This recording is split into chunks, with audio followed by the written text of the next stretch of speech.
You know that chilling clip? The one that feels like it's ripped from a horror movie? That was a clip from my nightmare. It's the story of my stalker, Eva LaRue. Every time I talk about it, I'm transported back to what I can only describe as such a dark time. It's a story I lived through, and sharing it now still feels raw. But it's also a story of incredible hope and a testament to how two relentless FBI heroes refused to give up on me. The irony of it all still hits me. When this all started back in 2007, I was on CSI Miami playing a DNA specialist. My character had this incredible, futuristic technology that let us solve the most complex cases in 43 minutes, commercials included. We always got our guy. It was clean, it was neat, and it was make-believe.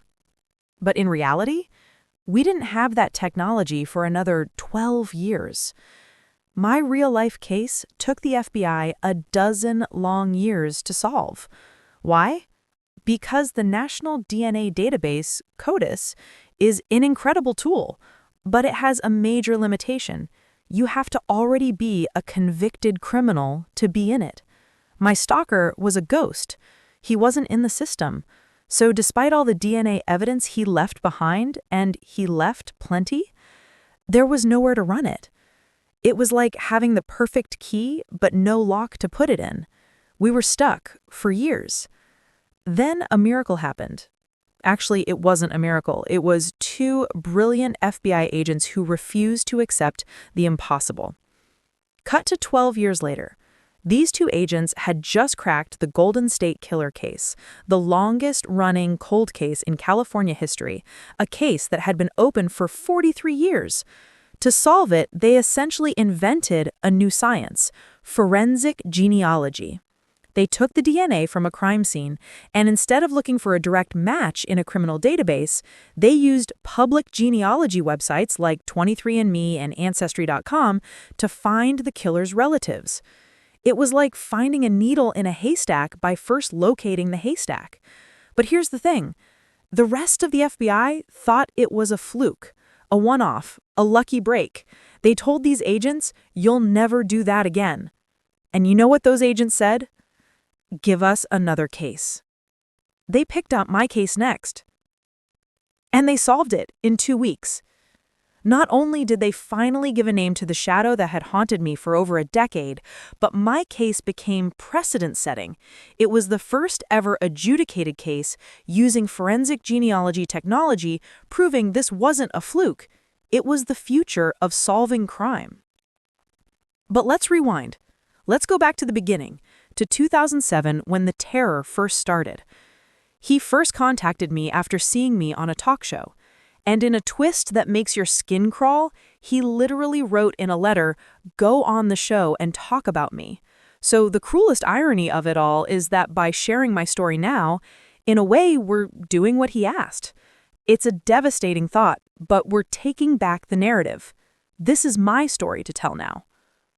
And the scariest part is, he is already out of jail.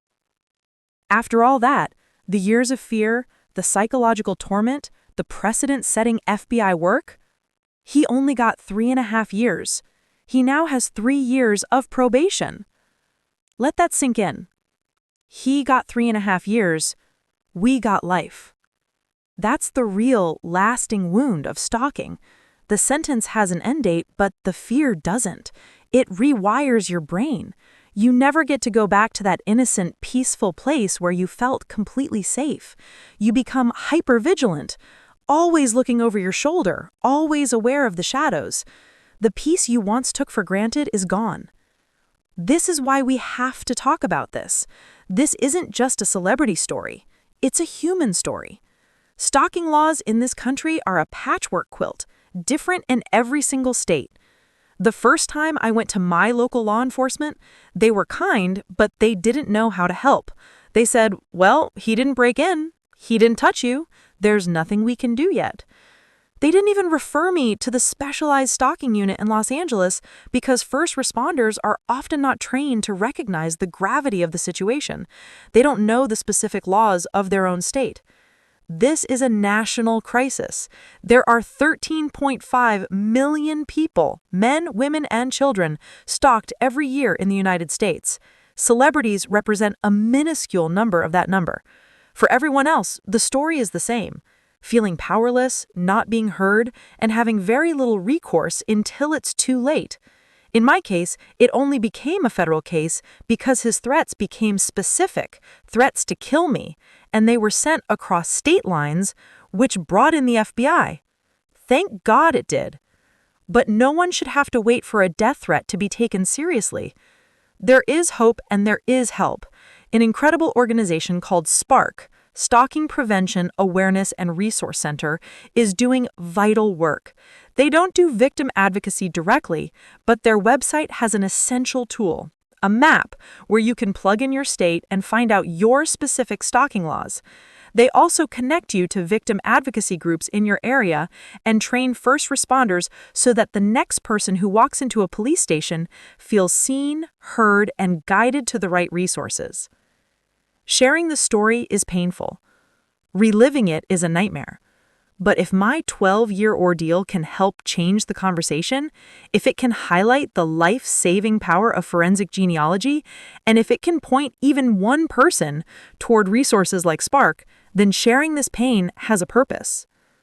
My Nightmare Stalker, the Eva LaRue story, is streaming now on Paramount+.